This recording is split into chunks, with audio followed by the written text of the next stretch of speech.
Mirëmëngjes Vini, mirëmëngjes Edlira, përshëndetje dhe të gjithë teleshikuesve që janë duke na ndjekur në këto momente. Në fakt, tragjedia e Sofokliut e Dipi Mbret ka vijuar dhe fundjavën e shkuar, ka qenë kjo premiera që ka çelur dhe siparin artistik në Teatrin Kombëtar, një bashkëpunim ky i Teatrit të Prishtinës me Teatrin Kombëtar Shqiptar.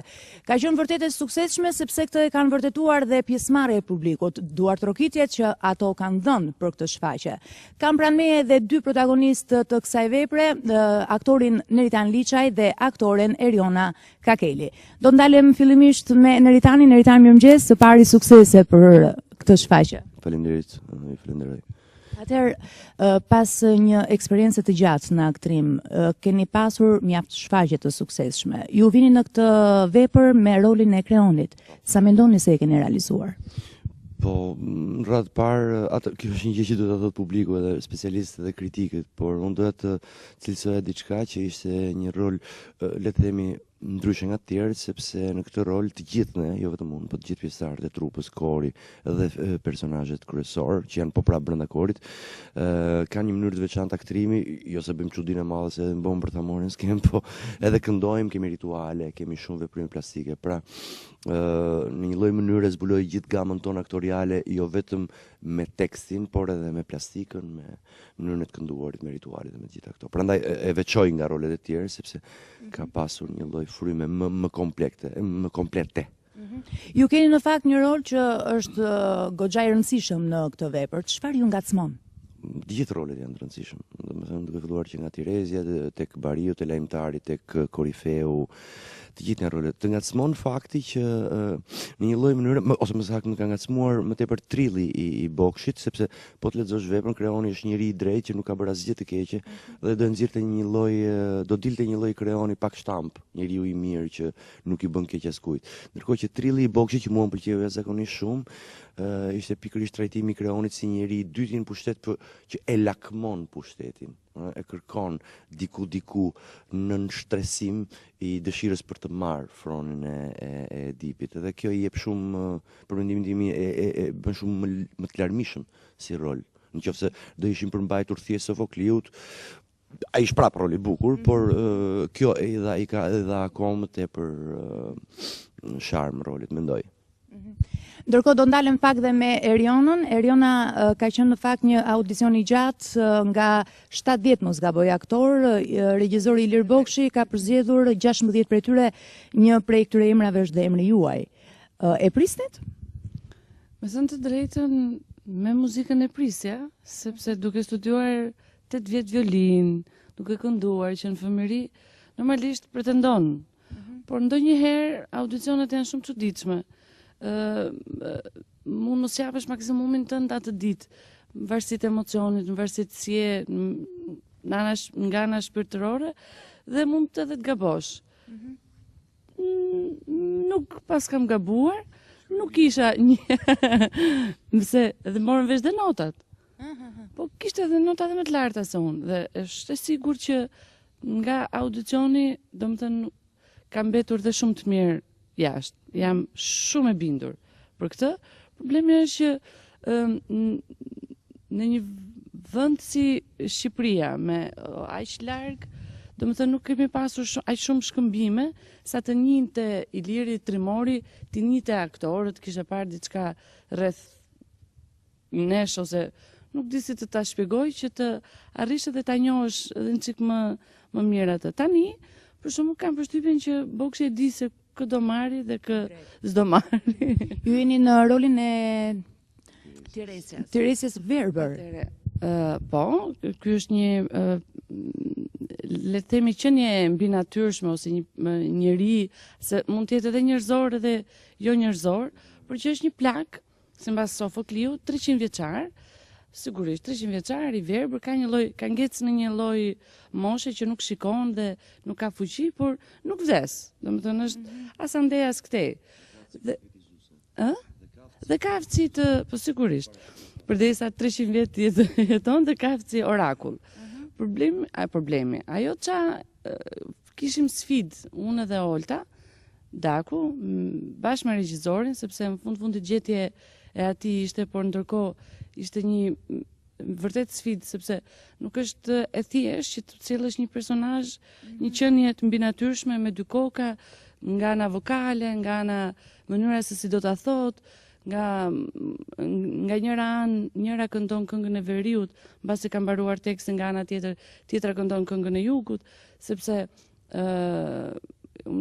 vërtet ka qenë një eksperiencë shumë e bukur dhe jam shumë e bindur që kushdo që ka mbetur jashtë ka një lloj zilie për këtë. Jam shumë e bindur sepse e mendoja shumë pastër, po të kisha qenë unë jashtë, do kisha dashur të isha brenda.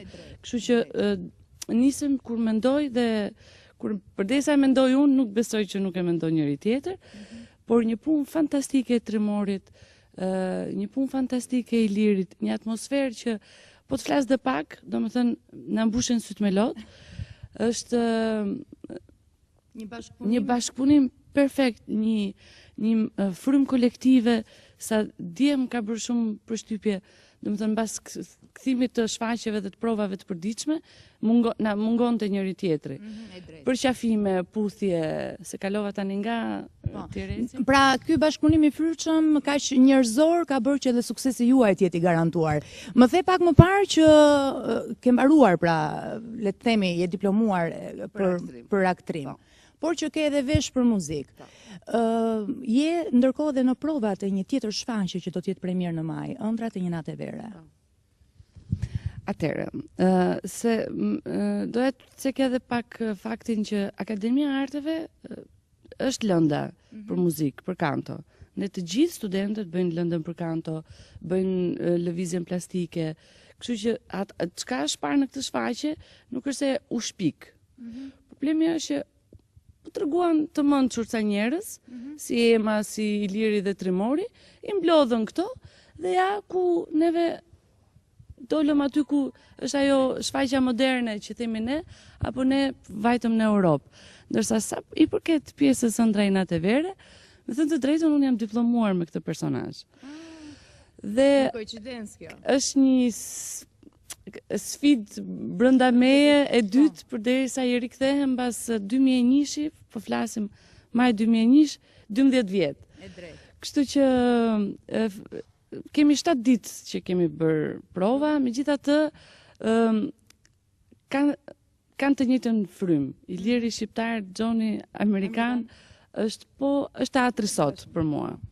Unë ju falenderoj dhe uroj shumë suksese. Faleminderit juve. Faleminderit. Linja për ju. Faleminderit Rovena për këtë lidhje të drejtë për drejtë. Faleminderit edhe dy aktorëve, Neritan Liçaj dhe Eriona Kakeli për shfaqjen, për tragjedinë e Dipi i Mbret që do të jetë sërish këtë fundjavë në teatrin kombëtar. Do të kalojmë tani në një tjetër moment, do të flasim për mbytyjet, për situatën energjetike në vend. Jemi me zotin Dritan Spahiu nga Energjia.al. Mirëmëngjes dhe mirë se vini. Mirëmëngjes me të erdhët. Përpara se të nisim bisedën tonë, do të ndjekim fillimisht një insert për situatën pas hapjes së portave të hidrocentraleve. Portat e 4 hidrocentraleve janë hapur pas prurjeve të shumta nga reshjet e shiut, duke rikthyer përmbytje në zonën e Nën Shkodrës dhe të Lezhës. Nga korporata elektroenergjetike, njoftohet se 2 hidrocentralet që ndodhen në kaskadën e Drinit, Komani dhe Vau i Dejës, kanë hapur portat para ditën e sotme, ndërkohë që Fjerza është në nivelin e 287 metrave, ende 9 metra larg kuotës maksimale të lejuar. Në një deklaratë për mediat, Kesh bën me dije se shkak për situatën janë bërë rreshjet e shumta, por që gjendja ndodhet nën kontroll, ndërkohë që vendimi për të nisur shkarkimet është bërë në bazë të rregullores. Sipas Kesh, si Komani ashtu edhe në ecin e Vau të Dejës, po punohet me kapacitet të plot. 2 hidrocentralet e tjera që kanë hapur portat po sot janë Ulza dhe Shkopeti, por intensiteti i shkarkimit të tyre është më i vogël për shkak edhe të fuqisë që kanë të instaluar. Burimet të brendshme nga korporata elektroenergjetike bëjnë me dije se pas një mbledhjeje emergjente, Kesh ka nisur një grup pune në nivel drejtuesish për të monitoruar dhe ndjekur situatën nga afër në kaskadë. Ndërkaq nevojat për konsum të energjisë në vend janë 22 milion kilovator, ku 18 po prodhohen nga Kesh. Deri tani korporata deklaron se nuk ka nisur eksportin e energjisë elektrike. Moti për muajin mars pritet që të jetë me çrregullime dhe rreshje të dentura. Sipas sinoptikanëve, vetëm ditën e diel do të ketë ndërprerje të shiut për të rikthyer në fillim të javës.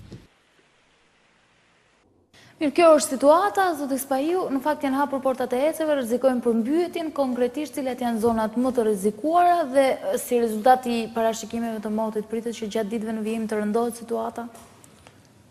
Siç dihet, zonat më të prekura pritet të jetë ulësira e në Shkodrës. Por duhet të theksohet që në këto zona janë bërë shumë ndërtime të cilat nuk duheshin bërë. Pra para 20 vjetësh ato zona ishin pa ndërtime. Sot ato zona janë me ndërtime, po themi edhe pa leje. Në qartë, pra kjo është zona e cila rrezikon të preket në Kryesisht janë zonat që janë ndërtuar pa një planifikim të qartë. To janë zonat që pritet preken, sidoqoftë jo shpejt sepse akoma nuk fjerza nuk po derdhuj, dhe kjo është shumë e rëndësishme. Por momentin vetëm Komani dhe Fjerza janë ato që cilat po bëjnë shkarkime.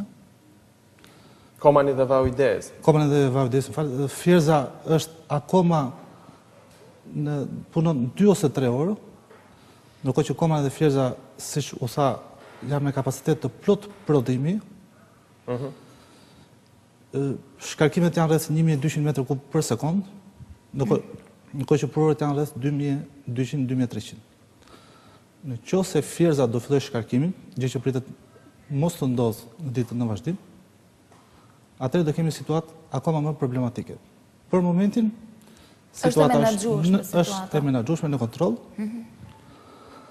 Sidoqoftë pritet që në 1-2 ditë të kemi shira të mëdha, por sipas edhe parashikimeve në gjithë Europën, kjo pritet të mbarojë shumë shpejt.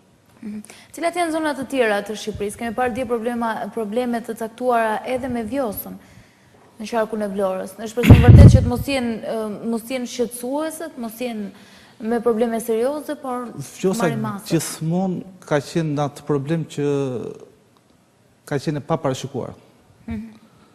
Po kjo nuk besoj se ka shumë lidhje me ato zonat në cilat kanë probleme. Zonat kryesore janë në veri. Pritet në ditët në vazhdim që të kemi një situatë të menaxhueshme, të kontrollueshme. Kesh, siç dihet, ka zbatuar rregullore në cilat datojnë që nga viti 1982, pra duhet ta theksojmë që është rregullore e konsoliduar tashmë. Në periudhën tetor-shkurt, gjithmonë flasim për Fjerzën që është heci kryesor, për periudhën tetor-shkurt, në qoftë se heci kalon 289 metra fillojnë shkarkimet, në periudhën e marsit nëse kalon 291 metra. Kjo periudhë në gjithë Europën ka qenë me probleme shumë të mëdha për sa i përket motit. Ne kemi sot në Gjermani probleme me kohën, në Itali, në Francë, në Angli, ka filluar bora në Hungari, në Kosovë, por nuk pritet që të ketë probleme të menjëhershme. Ndërkohë, hapja e portave të këtyre eceve ishte e domosdoshme, nuk kemi kapacitet prodhimi dhe absorbimi kaq të madh për prurjet që janë gjatë këtyre ditëve.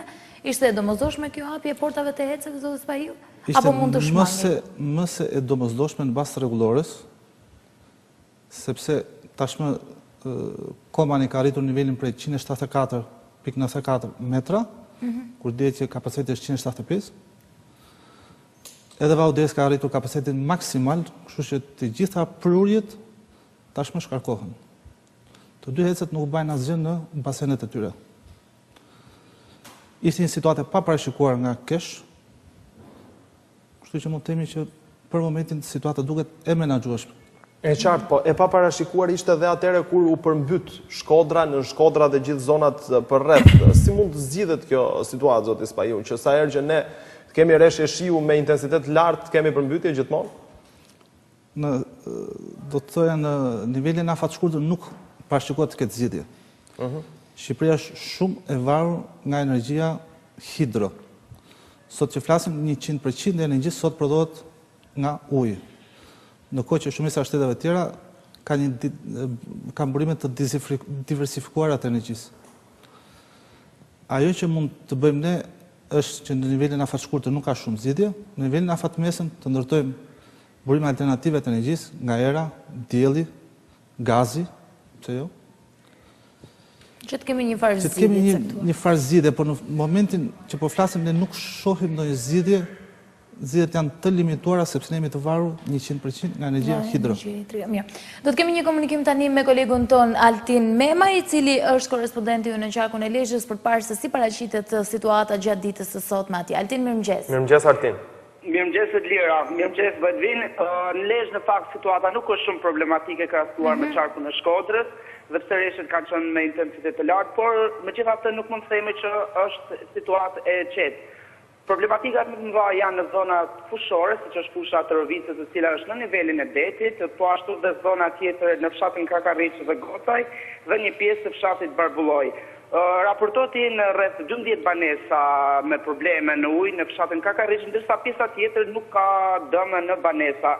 Megjithatë, shtabi i emergjencave civile në prefekturën e Lezhës e ka cilësuar situatën thuajse normale për intensitetin e lartë të rreshjeve, por një problem vetet mungesa energjisë elektrike. Mungesa cila prej 48 orësh në shumë fshatra të komunës së Zemenit, në Ballndrem, Kallmet, në Zadrime, shumë fshatra të tjerë, është thënë një problematik më vete, por nga ana tjetër bordi i kullimit ka raportuar se nuk është ndeshur ky problem në furnizimin me energji elektrike të hidrovorëve. Lumi Drin që përshkon mes përmes qytetin e Lezhës thuajse është në kuota jo shumë të larta, megjithatë prurit janë të mëdha dhe në të rreshtë do të vijojnë, Lezhë mund të kanoset me rrezik tjetër për mbytjes. Në momentin që po flasim Altina, ka rreshje shiu aty në qytetin e Lezhës dhe në rrethina? Aktualisht nuk ka rreshje shiu, por siç dihet më së shumti prurjet në lumin Drin janë rritur për shkak të hapjes së portave të hidrocentralit të Vallt të Dejës. Hidrocentrali i cili duket që ka pasojat më të mëdha në zonën e Shkodrës, ku ulësira e saj raportohet të jetë në ujë 100 hektar, në fshatin Derraxhat ka probleme edhe në pjesë të komunës së Velipojës, si pasojë e daljes së ujit në sipërfaqe. Profesia Voltana Ademi në një komunikim të fundit në media ka bërë me dije sa njoftuar tashmë të gjithë drejtuesit vendor për të qenë koherent me problematika që mund të shkaktohen, ku nuk përjashtohet mundësia edhe evakuimit të banorëve.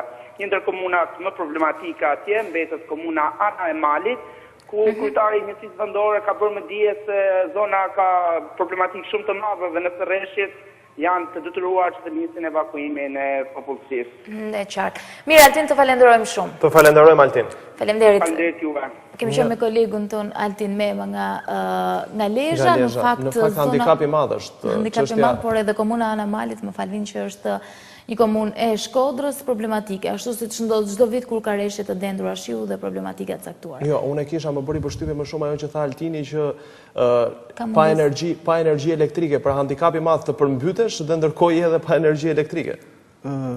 Normalisht që përmbytjet shkaktojnë probleme me linjat e tensionit, të mesëm dhe të lartë. Me sa kemi dëgjuar në stacionin e Lezhës është një gjendje emergjence sepse ka probleme edhe me përmbytjen të mundshme. Po që ajo që unë do thoja është që për momentin situata është e menaxhueshme, Fierza punon vetëm 2 deri në 3 orë në ditë për mos lejuar shkarkime, që është shumë e rëndësishme.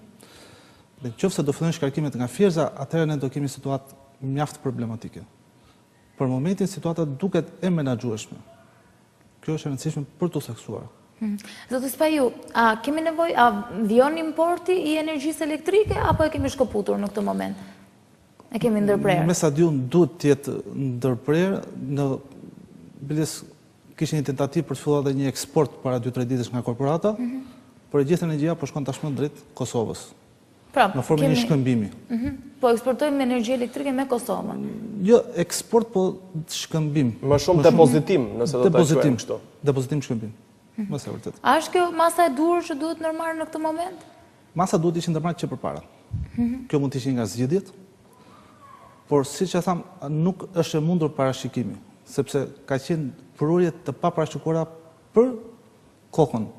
Siç e dinë gjithë shqiptarët ditën e verës ka kaluar një ditë vere, në këtë gjithë nuk ishte as pak e tillë. Pashira. Po, ndërkohë ka edhe të mirat e veta, gjithë ky shi i dendur, të rreshje me intensitet të lartë kanë të mirat e tyre, sepse na kursej një shumë të caktuar parash në buxhetin e shtetit, i cili ishte planifikuar të shkonte për blerjet e energjisë elektrike. Në prononcim të saj, drejtoresha e Ballkanit, e Bankës Botërore për Ballkanin, u shpreh që ne jemi duke parë mundësinë e dhënies së një kredie për 100 milionë euro për qeverinë, për blerjet e energjisë, por që për momentin po e rishikojmë sepse duket që ka prurje të mëdha. Pozitive është viti 2010 që ose më mend që Shqipëria prodhoi rreth 7.7 teravatorë, që ishte një rekord prodhimi, duke pas parasysh në 2007 prodhoi 2.8, pastaj vazhdoi me 3.8, 5.5, dhe 2 vitet e fundit ka qenë 4.4 dhe 4.1 dhe 4.5.